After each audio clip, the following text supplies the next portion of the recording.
Okay, so I guess we're doing this again. Progressive Representative Ilhan Omar of Minnesota is once again being smeared by her colleagues, Democrats included, as being anti-Semitic for saying perfectly rational comments about Israel. What were those comments? I want to talk about the political influence in this country that says it is okay to push for allegiance to a foreign country, Omar said at a progressive town hall with fellow freshman Representative Rashida Tlaib. This was in reference to Israel. Omar has been smeared in the past for pointing out facts like this one, like the fact that the Israel lobby spent over $22 million to influence Congress in just the last year. Was that for their health? Was that just for fun? Or could it be that they're trying to achieve an outcome that continues the flow of millions of dollars in military aid to the far-right Israeli government and smearing the critics of that cash flow as anti-Semitic? An outcome that allowed for the first Senate bill that passed in 2019 to be one that punishes critics of Israel. This is the same thing as calling out the influence of the NRA, of big oil donations, of big pharma donations. Representative Omar is calling out money in politics, which is probably what has Congress so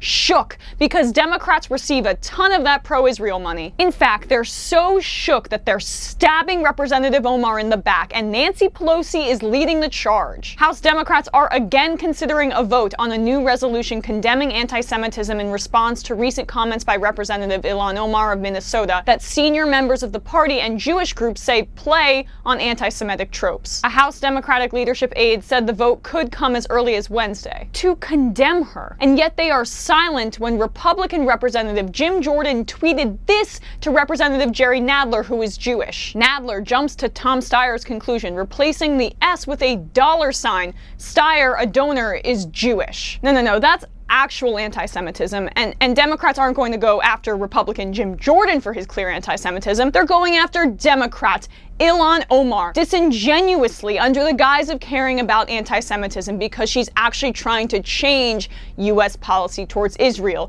And for the pro-Israel donors, that's what they actually care about. Jim Jordan won't change U.S. policy on Israel. He can't wait to send our taxpayer money to Israel so their far-right government can gun down brown Palestinians in Gaza. But Omar wants to change that, and she's being smeared for it.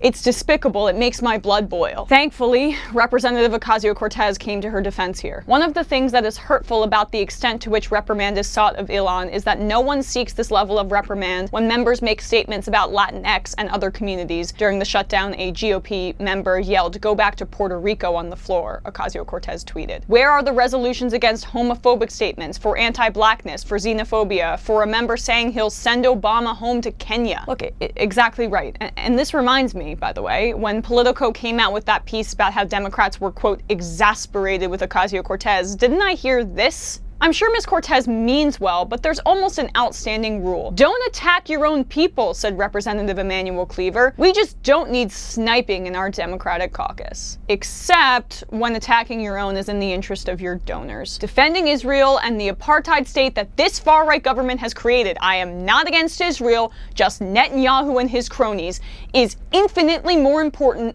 than the party unity they say they care about. It's deeply disgusting and angering, and I'll just say this, #I stand with Ilhan Omar.